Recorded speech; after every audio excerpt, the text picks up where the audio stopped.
There was a tap on the door. "Come in." A steward entered. "Excuse me, sir," he said to Poirot, "but Mr. Doyle is asking for you." "I will come." Poirot rose. He went out of a room and up a companionway to the promenade deck and along it to Dr. Besner's cabin. Simon, his face flushed and feverish, was propped up with pillows. "Awfully good of you to come along, Monsieur Poirot. Look here, there's something I want to ask you." "Yes?" "It's about Jackie. I want to see her. Do you think... would you mind if... do you think if you asked her to come here, she'd come? You see, I've been lying here thinking, and that wretched kid, she's only a kid after all. I treated her damn badly, and..." He stammered to silence, and Poirot looked at him with interest. "You desire to see Mademoiselle Jacqueline? I will fetch her." "Thank you. It's awfully good of you." Poirot went on his quest. He found Jacqueline de Belfort sitting huddled up in a corner of the observation saloon. There was an open book on her lap, but she was not reading. "Will you come with me, mademoiselle? Monsieur Doyle wants to see you." She started up. Her face flushed, then paled. She looked bewildered. "Simon, he wants to see me?" He found her incredulity moving. "Will you come, mademoiselle?" She went with him in a docile fashion, like a child, but a puzzled child. Yes, of course I will."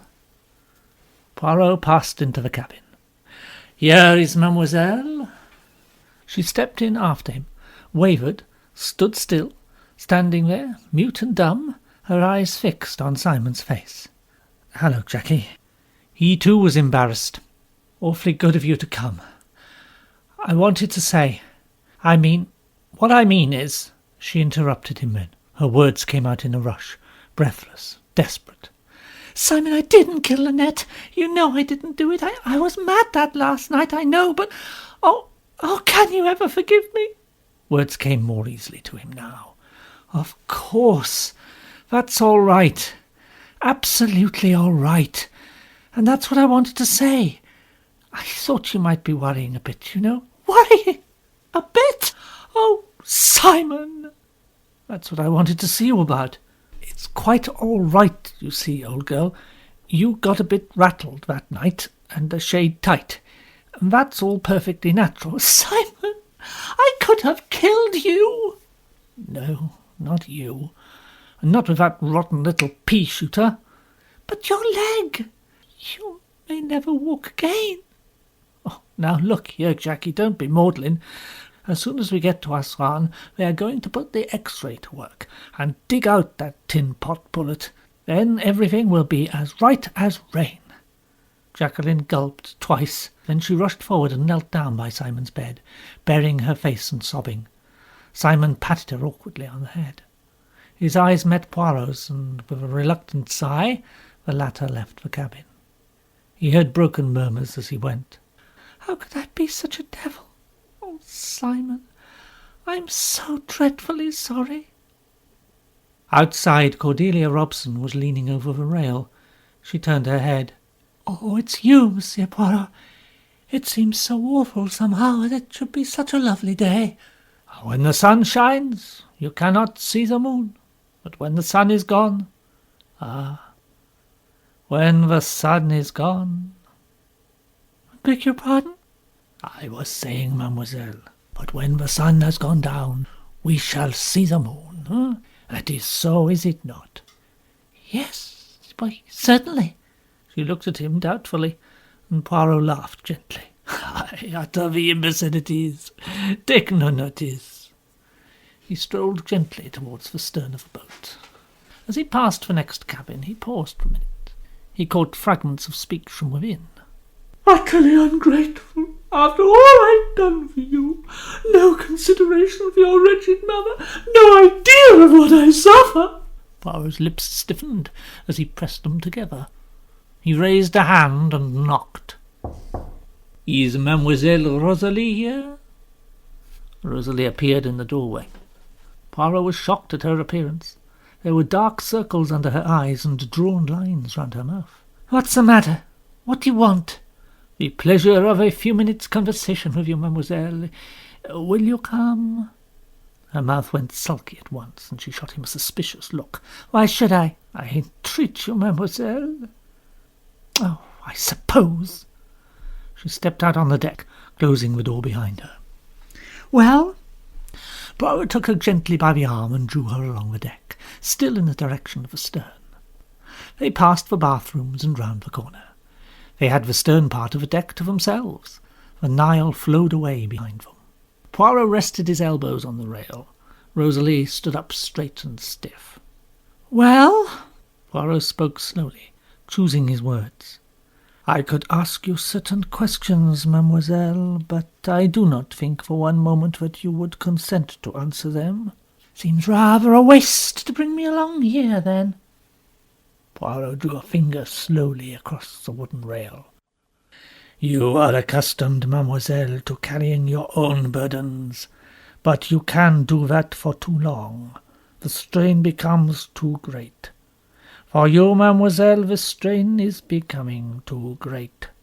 "I don't know what you're talking about." "I am talking about facts, mademoiselle, plain, ugly facts.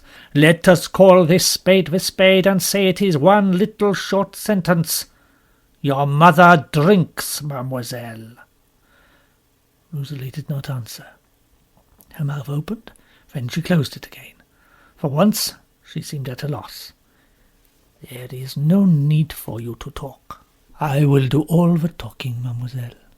I was interested at Aswan in the relations existing between you. I saw at once that in spite of your carefully studied unfilial remarks, you were in reality passionately protecting her from something. I very soon knew what that something was. I knew it long before I encountered your mother one morning in an unmistakable state of intoxication. Moreover, her case, I could see, was one of secret bouts of drinking, by far the most difficult kind of case with which to deal. You were coping with it manfully. Nevertheless, she had all the secret drunkard's cunning. She managed to get hold of a secret supply of spirits, and to keep it successfully hidden from you. I should not be surprised if you discovered its hiding place only yesterday. Accordingly, last night, as soon as your mother was really soundly asleep, you stole out with the contents of the cachet, went round to the other side of the boat, since your own side is up against the bank, and cast it overboard into the Nile. I am right, am I not?" "Yes, you're quite right. I was a fool not to say so, I suppose. But I didn't want everyone to know. It would go all over the boat. And it seemed so silly, that I—" "So silly that you should be suspected of committing a murder." Rosalie nodded. Then she burst out again. "I've tried so hard to keep anyone from knowing. It isn't really her fault. You see, her books don't sell any more. People are tired of all that cheap sex stuff. It hurt her dreadfully. So she began to drink. For a long time I didn't know why she was so queer. Then when I found out, I tried to stop it. Oh, she'd be all right for a bit, then suddenly she'd start and there would be dreadful quarrels and rows with people. It was awful. I always have to be on the watch. I always have to get her away. Then she began to dislike me for it. Now she's turned right against me. I think she almost hates me sometimes." "Pauvre petite." "Don't be sorry for me. Don't be kind. It's easier if you're not. I'm so tired. So deadly tired." "I know. People think I'm awful, stuck up and cross and bad-tempered. I can't help it. I've forgotten how to be nice." "That is what I said to you. You have carried your burden by yourself too long." "It's a relief to talk about it, yes. You've always been kind to me, Monsieur Poirot. I'm afraid I've been rude to you often." "Oh, That is not necessary between friends. Are you going to tell everyone? I suppose you must because of those damned bottles I threw overboard. No, it is not necessary. Just tell me what I want to know. At what time was this? 10 minutes past 1? About that, I should think. I don't remember exactly. Now tell me, mademoiselle. Mademoiselle Van Schuyler saw you. Did you see her? No, I didn't. She says that she looked out of a door of her cabin. Well, I don't think I should have seen her. I just looked along the deck and then out to the river. Aha. And did you see anyone at all when you looked down the deck? There was a pause, quite a long pause. Rosalie was frowning. She seemed to be thinking earnestly. At last, though, she shook her head quite decisively. No, I saw nobody. Hercule Poirot slowly nodded his head, but his eyes were grave. People crept into the dining saloon by ones and twos in a very subdued manner. There seemed a general feeling that to sit down eagerly to food displayed an unfortunate heartlessness. It was with an almost apologetic air that one passenger after another came and sat down at their tables. Tim Allerton arrived some minutes after his mother had taken her seat. He was looking in a thoroughly bad temper. "I wish we'd never come on this blasted trip." Mrs. Allerton shook her head sadly. "Oh, my dear, so do I. That beautiful girl. It all seems such a waste. To think that anyone could shoot her in cold blood. It seems awful to me that anyone could do such a thing. And that other poor child." "Jacqueline." Yes. My heart aches for her. She looks so dreadfully unhappy." "Teach her not to go round loosing off toy firearms, then," said Tim unfeelingly, as he helped himself to butter. "I expect she was badly brought up."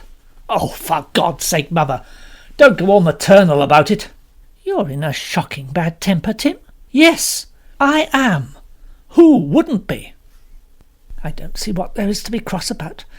It's just frightfully sad." "You're taking the romantic point of view. What you don't seem to realise is that it's no joke being mixed up in a murder case." "But surely that's just it. There is no but surely about it. Everyone on this damn boat is under suspicion. You and I as well as the rest of them." "Technically we are, I suppose, but actually it's ridiculous." "There's nothing ridiculous where murder is concerned.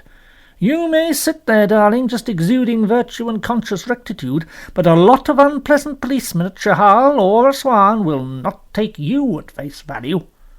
"Well, perhaps the truth will be known before then. Why should it be? Monsieur Poirot may find out." That old mountebank. He won't find out anything. He's all talk and moustaches." "Well, Tim, I dare say everything you say is true, but even if it is, we have got to go through with it, so we might as well make up our minds to it and go through with it as cheerfully as we can." "Oh, then there's this blasted business of the pearls being missing, too." "Lynette's pearls? Yes. It seems somebody must have pinched them." "Oh, I suppose that was the motive for the crime." "Why should it be? You're mixing up two perfectly different things." "Who told you that they were missing?" "Ferguson.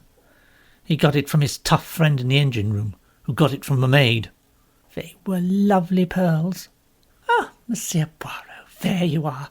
I am a little late, but I expect you've been busy." "I have been much preoccupied." He ordered a fresh bottle of wine from a waiter. "We're very Catholic in our tastes. You drink wine always, Tim drinks whisky and soda, and I try all the different brands of mineral water in turn." "Ha ha! It is an idea that—" "It is an idea that—" But then, with an impatient shrug of his shoulders, he dismissed the sudden preoccupation that had distracted him, and began to chat lightly of other matters. "Is Mr. Doyle badly hurt?" "Yes, it is a fairly serious injury. Dr. Besner is anxious to reach Aswan so that the leg can be x-rayed and the bullet removed, but he hopes there will be no permanent lameness." "Poor Simon. Only yesterday he looked such a happy boy, with everything in the world that he wanted, and now his beautiful wife killed and he himself laid up and helpless. I do hope, though." "What do you hope, madame?" Well, I hope he's not too angry with that poor child. Ah, with Mademoiselle Jacqueline, it is quite the contrary. He was full of anxiety on her behalf. You know, Mr. Ellerton, it is a pretty little problem of psychology, that. All the time that Mademoiselle Jacqueline was following them from place to place, he was absolutely furious. But now, when she has actually shot him and wounded him dangerously, perhaps made him lame for life, all his anger seems to have evaporated. Can you understand that? Yes, I think I can. The first thing made him feel a fool. Ah, of course, yes, you are right, yes. It offended his male dignity. But now, if you look at it in a certain way, it's she who's made a fool of herself. Everyone's down on her, and so he can be generously forgiving. Oh, what children men are! A profoundly untrue statement that women always make. Poirot smiled. Then he said to Tim, Tell me, Madame Doyle's cousin, Miss Joanna Southwood, did she resemble Madame Doyle? You've got it a little wrong, Monsieur Poirot. She was our cousin, and Lynette's friend. Ah, pardon, I was confused. She is a young lady much in the news, that. I have been interested in her for some time. Why? Poirot half rose to bow to Jacqueline de Belfort, who had just come in and passed their table on the way to her own. Her cheeks were flushed, her eyes bright, her breath came a little unevenly. As he resumed his seat, Poirot seemed to have forgotten Tim's question. I wonder if all young ladies with valuable jewels are as careless as Madame Doyle was. It's true, then, that they were stolen? Who told you so, madame? Ferguson said so. Ah, it is quite true. I suppose that will mean a lot of unpleasantness for all of us. Tim says it will. Her son scowled, but Poirot had turned to him. Ah, you have had previous experience, perhaps? You have been in a house where there was a robbery?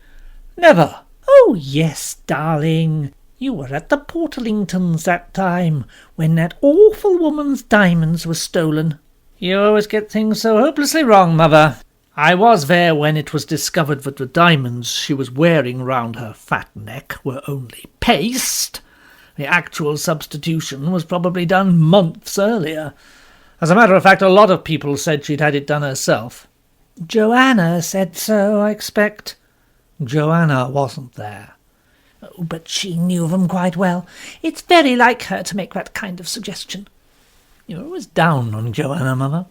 Poirot changed the subject. He had it in mind to make a really big purchase at one of the Aswan shops, some very attractive purple and gold material at one of the Indian merchants. There would, of course, be the duty to pay, but they tell me that they can, expedite it for me, and that the charges will not be too high. How think you, will it arrive all right?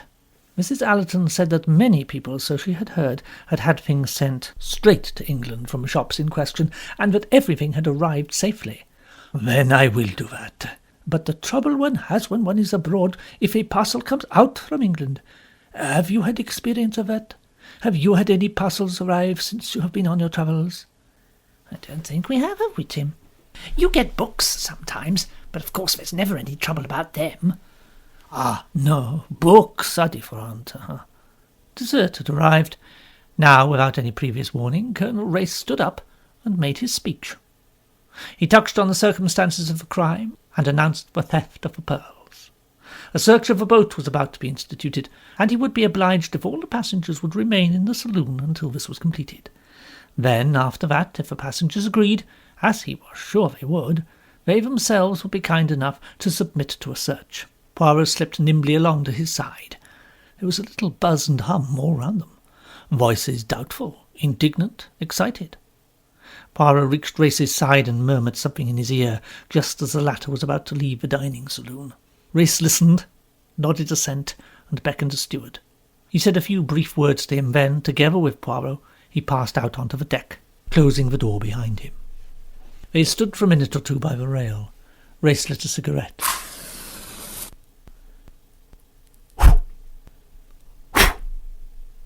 It's not a bad idea of yours. We'll soon see if there's anything in it. I'll give 'em 3 minutes. The door of the dining saloon opened, and the same steward to whom they had spoken came out. "Quite right, sir. There's a lady who says it's urgent she should speak to you at once, without delay." "Aha! Who is it?" "Miss Bowers, sir, the hospital nurse lady." "Miss Bowers? Oh. Bring her to the smoking room. Don't let anyone else leave." "No, sir. The other steward will attend to that." He went back to the dining room. Poirot and Race went to the smoking room. "Bowers, eh?" He'd hardly got inside the smoking room before the steward reappeared with Miss Bowers. He ushered her in and left, shutting the door behind him. "Well, Miss Bowers, what's all this?" Miss Bowers looked her usual composed, unhurried self. She displayed no particular emotion. "You'll excuse me, Colonel Race, but under the circumstances I thought the best thing to do would be to speak to you at once." She opened her neat black handbag. "And to return you these." She took out a string of pearls and laid them on the table. If Miss Bowers had been the kind of woman who enjoyed creating a sensation, she would have been richly repaid by the result of her action. A look of utter astonishment passed over Colonel Race's face as he picked up the pearls from the table. "This is most extraordinary. Will you kindly explain, Miss Bowers?" "Of course. That's what I've come to do." Miss Bowers settled herself comfortably in a chair.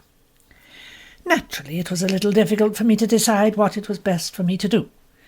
The family would naturally be averse to a scandal of any kind, and they trusted my discretion. But the circumstances are so very unusual, it leaves me no choice. Of course, when you didn't find anything in the cabins, your next move would be to search for passengers, and, well, if the pearls were found in my possession, it would be rather an awkward situation, and the truth would come out just the same." "And just what is the truth? Did you take these pearls to Mrs. Doyle's cabin?" "Of Colonel Race, of course not. Miss Van Schuyler did." "Miss Van Schuyler?" "Yes. She can't help it, you know. She does take things, especially jewellery. That's really why I'm always with her. It's not her health at all, it's this little idiosyncrasy. I keep on the alert, and fortunately there's never been any trouble since I've been with her. It just means being watchful, you know. And she always hides the things she takes in the same place, rolled up in a pair of stockings, so it makes it very simple. I look each morning. Of course I'm a light sleeper, and I always sleep next door to her, and with the communicating door open if it's in an hotel. Then I go after her and persuade her to go back to bed. Of course it's been rather more difficult on a boat, but she doesn't usually do it at night. It's more just picking things up as she sees left about. Of course pearls have a great attraction for her always." "How did you discover they'd been taken?" "Well, they were in her stockings this morning. I knew whose they were, of course. I've often noticed them. I went along to put them back, hoping that Mrs. Doyle wasn't up yet and hadn't discovered her loss. But there was a steward standing there. He told me about the murder, and that no one could go in. So then, you see, I was in a regular quandary. But I still hoped to slip them back in the cabin later, before their absence had been noticed. I can assure you I've passed a very unpleasant morning wondering what was the best thing to do. You see, the Van Schuyler family is so very particular and exclusive. It would never do if this got into the papers. But that won't be necessary, will it?" "Well, that depends on circumstances. But we shall do our best for you, of course. What does Miss Van Schuyler say to this?" "Oh, she'll deny it, of course. She always does.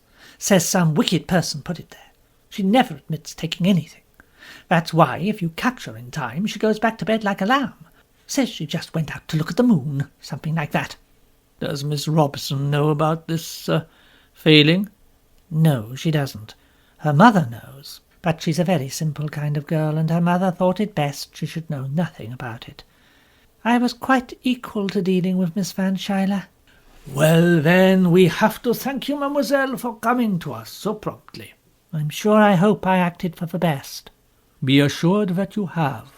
"You see, what with there being a murder as well—" "Miss Bowers, I'm going to ask you a question, and I want to impress upon you that it has got to be answered truthfully. Miss Van Schuyler is unhinged mentally to the extent of being a kleptomaniac. Has she also a tendency to homicidal mania?" "Oh, dear me, no. Nothing of that kind. You can take my word for it, absolutely." The old lady wouldn't hurt a fly. The reply came with such positive assurance there seemed nothing more to say, but Poirot did interpolate one mild inquiry. Does Miss Van Schuyler suffer at all from deafness? Oh, as a matter of fact, she does, Monsieur Poirot. Not that you'd notice it in any way, not if you were speaking to her, I mean, but quite often she doesn't hear you when you come into a room, things like that. Do you think she would have heard anyone moving about in Mrs. Doyle's cabin, which is next door to her own? Oh, I shouldn't think so, not for a minute. You see, the bunk is the other side of the cabin, not even against the partition wall. No, I don't think she would have heard anything. Thank you, Miss Bowers. Perhaps you'll go back now and wait in the dining saloon with the others. Race opened the door for her and watched her go down the staircase and enter the saloon. Then he shut the door and came back to the table. Poirot had picked up the pearls. Well, that reaction came pretty quickly. That's a very cool-headed and astute young woman, perfectly capable of holding out on us, and still further if she thinks it suits her book. What about Miss Marie Van Schuyler now? I don't think we can eliminate her from the possible suspects. You know, she might have committed murder to get hold of those jewels. We can't just take the nurse's word for it. She's all out to do her best for the family. Poirot nodded in agreement. He was very busy with the pearls, running them through his fingers, holding them up to his eyes. We may take it, I think, that part of the old lady's story to us is true. She did look out of her cabin, and she did see Rosalie Otterbourne, but I do not think she heard anything or anyone in Lynette Doyle's cabin. I think she was just peeping out of her cabin, preparatory to slipping along and purloining the pearls. The Otterbourne girl was there, then? Yes, throwing her mother's secret cachet of drink overboard. Ah, I see. Tough on a young un. Yes, her life has not been very gay. C'est pauvre petite Rosalie. Well, I'm glad that's been cleared up. She didn't see or hear anything. I asked her that. She responded, after a lapse of quite 20 seconds, that she saw nobody. Oh, yes, it is suggestive that, if Lynette Doyle was shot around 10 minutes past 1, or indeed any time after the boat had quieted down, it has seemed amazing to me that no one heard the shot. I grant you that a little pistol like that wouldn't make much noise, but all the same, the boat would be deadly quiet, and any noise, even a little pop, should have been heard. But I begin to understand better now.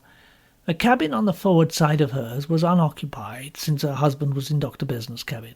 The one aft was occupied by the Van Schuyler woman, who was deaf, so that leaves only— He paused and looked expectantly at Poirot, who nodded. The cabin next to her on the other side of the boat. In other words, Pennington. We always seem to come back to Pennington. We'll come back to him presently with the kid gloves removed. Yes, I'm promising myself that pleasure. In the meantime, we'd better get on with our search of the boat. The pearls make a convenient excuse. Even though they've been returned, Miss Bowers is not likely to advertise that fact. Ah, yes, the pearls. Poirot held them up against the light once more. He stuck out his tongue and licked them. He even gingerly tried one of them between his teeth. Then, with a sigh, he threw them down on the table. Here are more complications, my friend. I am not an expert on precious stones, but I have had a good deal to do with them in my time, and I am fairly certain of what I say. These pearls are only a clever imitation. What? This damned case gets more and more involved. He picked up the pearls and looked at them closely. I suppose you've not made a mistake? They look all right to me. They are a very good imitation, yes. Well, where does this lead us? I suppose Lynette Doyle didn't deliberately have an imitation made and bring it abroad with her for safety. Many women do. I think if that was so, her husband would know of it. She may not have told him. No, but I do not think it is so. I was admiring Madame Doyle's pearls the first evening on the boat, their wonderful sheen and lustre. I am sure that she was wearing the genuine ones then. Well, that brings us up against two possibilities. First, that Miss Van Schuyler stole the imitation string after the real ones had been stolen by someone else, and second, the whole kleptomaniac story is a fabrication. Either Miss Bowers is a thief and quickly invented the story, and allayed suspicion by handing over false pearls, or else that whole party is in it together. That is to say, they are a gang of clever jewel thieves masquerading as an exclusive American family. Yes, it is difficult to say. But I will point out to you one thing. To make a perfect and exact copy of the pearls, clasp and all, good enough to stand a chance of deceiving Madame Doyle, is a highly skilled technical performance. It could not be done in a hurry. Whoever copied those pearls must have had a good opportunity of studying the original. Oh, Race rose to his feet. Useless to speculate upon it further now. Let's get on with the job. We've got to find the real pearls, and at the same time we'll keep our eyes open. They disposed of the cabins occupied on the lower deck. That of Signor Riquetti contained various archaeological works in different languages, a varied assortment of clothing, hair lotions of a highly scented kind, and 2 personal letters, one from an archaeological expedition in Syria, and one from, apparently, a sister in Rome. His handkerchiefs were all of coloured silk. They passed on to Ferguson's cabin.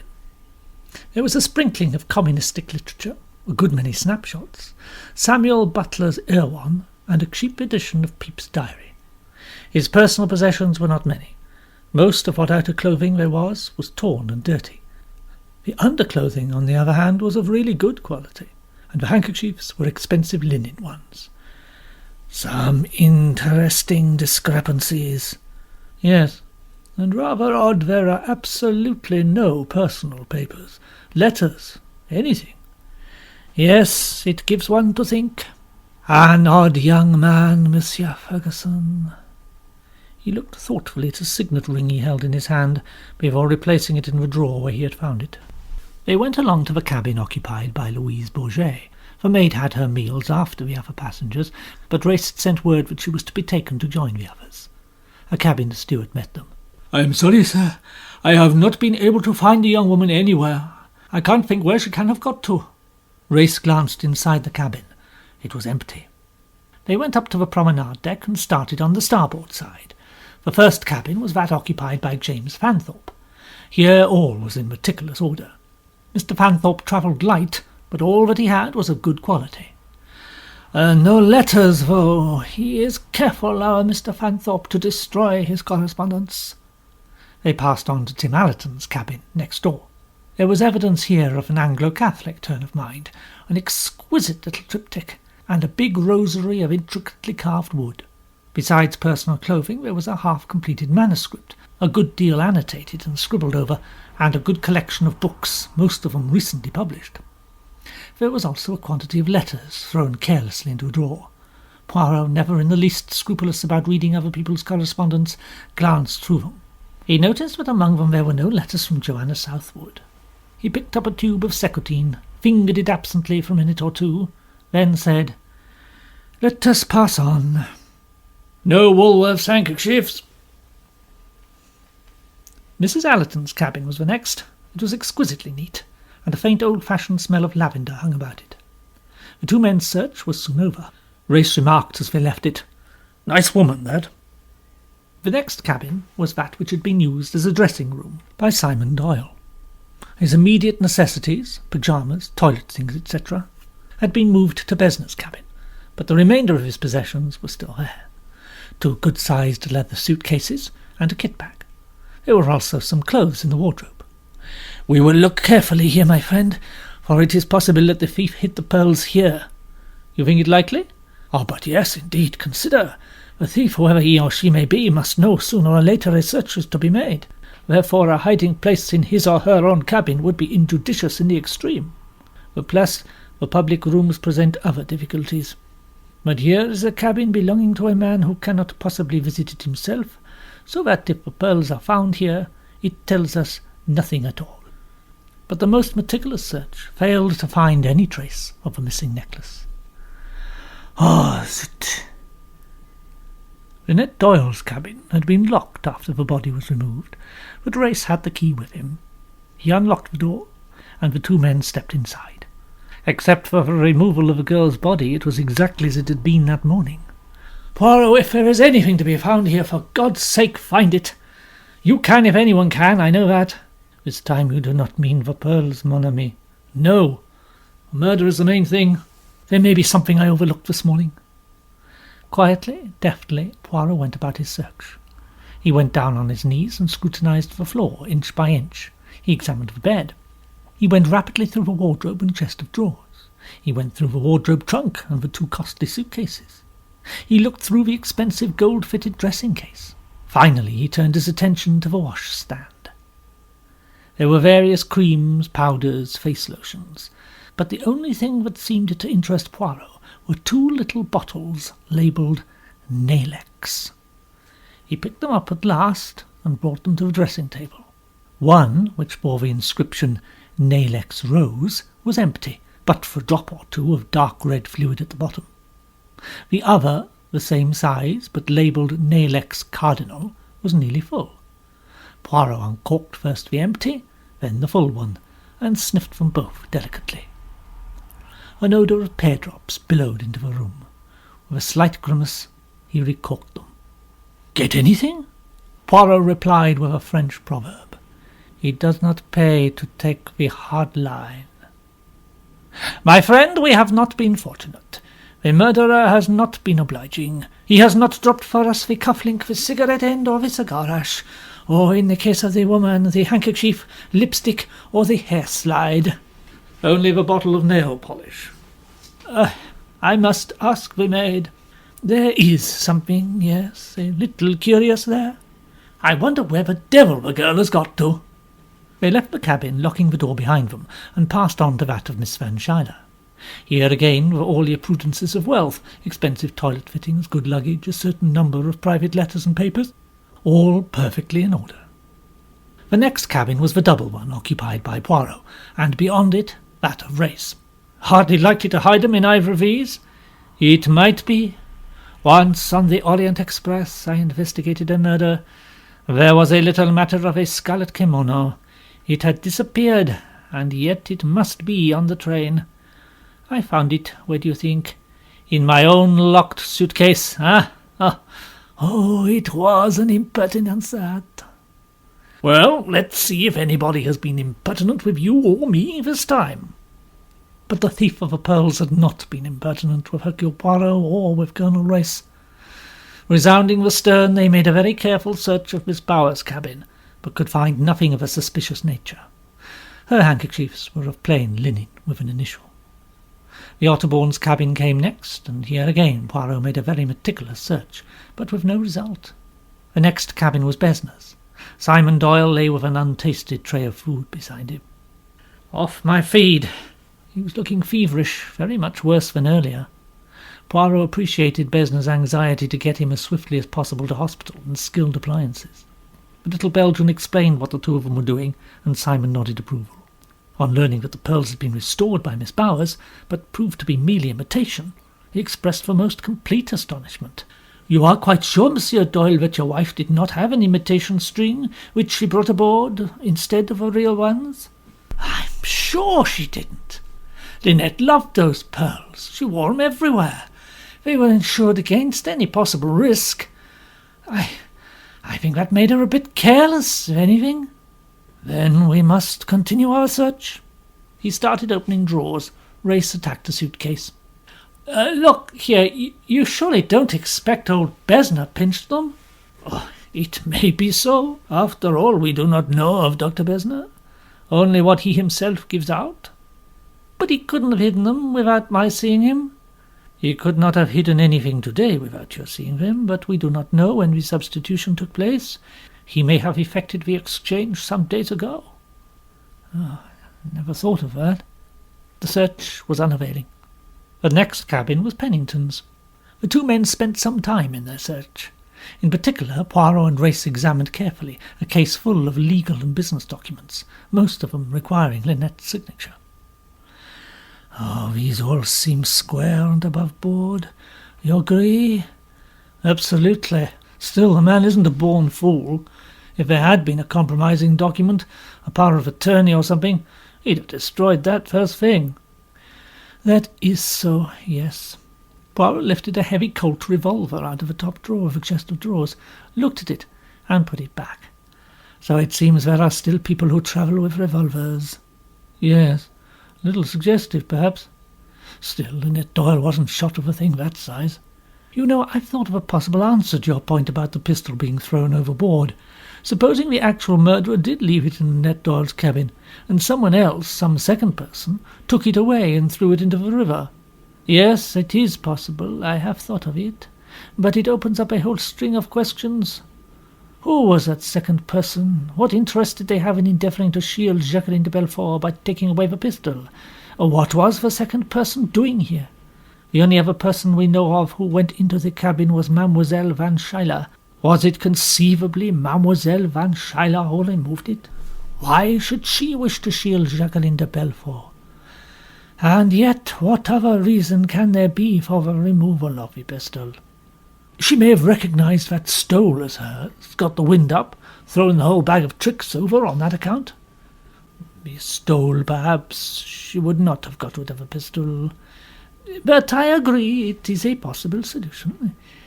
But it is always... Oh, bon Dieu, it is clumsy. And you still have not appreciated one point about the stole. As they emerged from Pennington's cabin, Poirot suggested that Race should search the remaining cabins, those occupied by Jacqueline, Cornelia, and the two empty ones at the end, while he himself had a few words with Simon Doyle. Accordingly, he retraced his steps along the deck and re-entered Besner's cabin. Look here, I've been thinking. I'm perfectly sure those pearls were all right yesterday. Why is that, Monsieur Doyle? Because Lynette... He winced as he uttered his wife's name. Well, she was passing them through her hands just before dinner, talking about them.